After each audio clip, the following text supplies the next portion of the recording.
Hai, saya Caca. Di sesi ini saya membahas tentang Move Tool.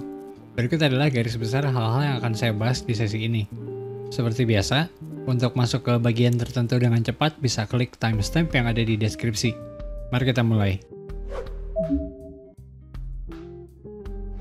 Salah satu tool yang termasuk paling umum di Photoshop adalah Move Tool. Nah, mungkin karena itu juga lah posisinya di tool panel ini paling atas ya. Dan bareng sama Move Tool ini adalah Artboard Tool. Shortcut untuk keduanya sama-sama V. Fungsi utamanya Move Tool ini adalah untuk menggerakkan objek yang layarnya terpilih di layar panel. Tapi kalau kita tambahin tombol Alt di keyboard, bisa diperhatikan nih kursornya berubah. Move Tool ini jadi punya fungsi yang baru, yaitu untuk menduplikat layer yang terpilih di layar panel. Selain menggeser objek di dalam sebuah dokumen, kita juga bisa menggeser ke dokumen lain. Caranya dengan klik dan drag ke tab dokumen tujuannya, contohnya yang ini ya. Lalu lepaskan deh di area kerja dokumen tujuan.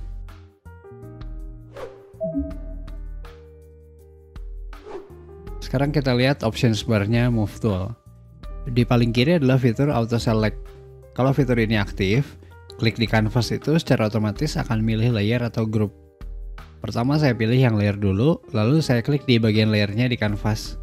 Terpilih deh layernya di layar panel. Sekarang auto selectnya saya ganti jadi group. Dengan gini, ketika saya klik di sebuah layer yang ada di dalam group, yang terpilih itu grupnya, bukan layernya. Lalu di sebelahnya adalah opsi untuk mengaktifkan Show Transform Control. Nah ini gunanya untuk memunculkan transform control dari layar yang terpilih di layar panel. Kalau salah satu transform controlnya digeser, secara otomatis kita masuk ke mode free transform. Untuk keluar dari mode free transform ini kita bisa milih apakah mau membatalkan atau mau menerapkan perubahan atau transformasinya. Untuk membatalkan bisa dengan tekan tombol escape di keyboard atau klik di tombol cancel di options bar. Tapi kalau mau diterapkan bisa dengan menekan tombol enter di keyboard atau klik tombol commit di options bar. Kita bisa lihat juga ketika ada lebih dari satu layer yang terpilih, ukuran transform controlnya ini mencakup area objek kedua layer tersebut ya di canvas. Bagian ini adalah alignment, gunanya untuk menyejajarkan layer yang terpilih secara horizontal atau vertikal. Tapi saat ini grayout ya, alias nggak bisa dipilih. Karena syarat untuk bisa melakukan alignment ini adalah minimalnya ada dua layer yang terpilih di layar panel. Lalu di sebelahnya adalah distribution. Gunanya untuk menyebarkan atau mendistribusikan layer yang terpilih secara horizontal atau vertikal. Nah, syarat untuk melakukan distribution ini adalah minimalnya ada 3 layer yang terpilih di layar panel. Lebih detailnya tentang alignment dan distribution ini ada di video terpisah, yes.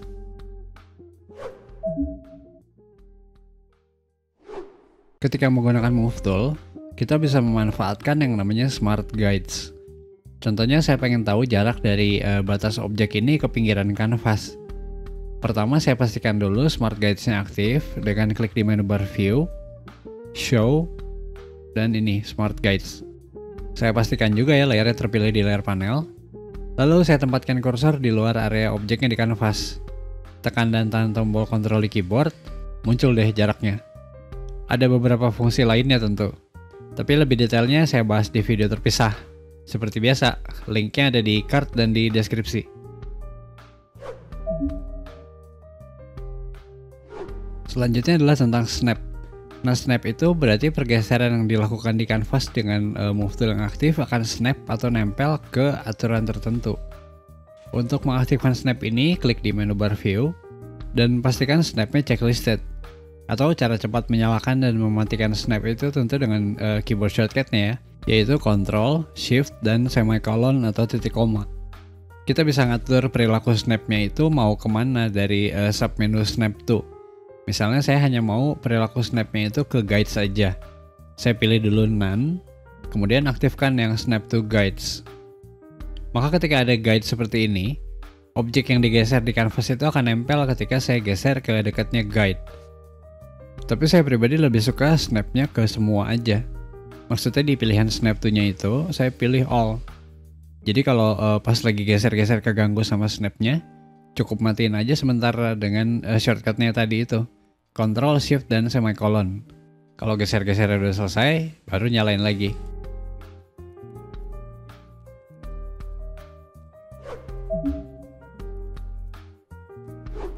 Smooth gerak-gerak atau istilahnya marching ends ini artinya ada seleksi aktif.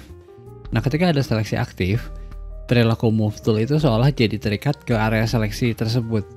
Saya geser move tool ke dalam area seleksi ya, dan bisa dilihat kursornya berubah, jadi ada guntingnya. Kalau di layar panel ada layer raster yang terpilih, lalu saya klik dan geser, bisa dilihat ya, bagian objek yang tergeser itu hanya yang ada di dalam area seleksi.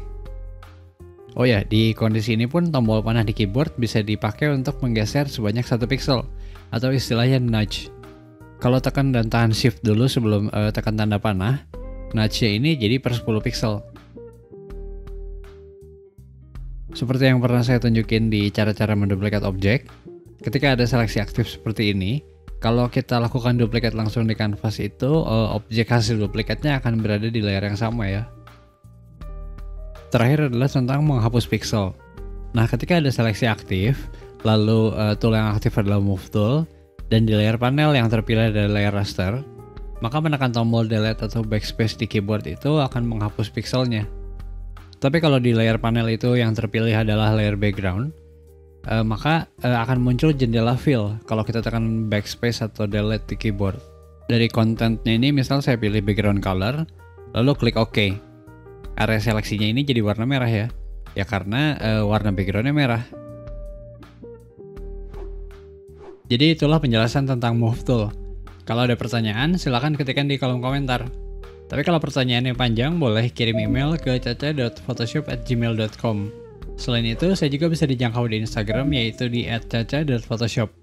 Terima kasih sudah menonton dan sampai jumpa di video lainnya.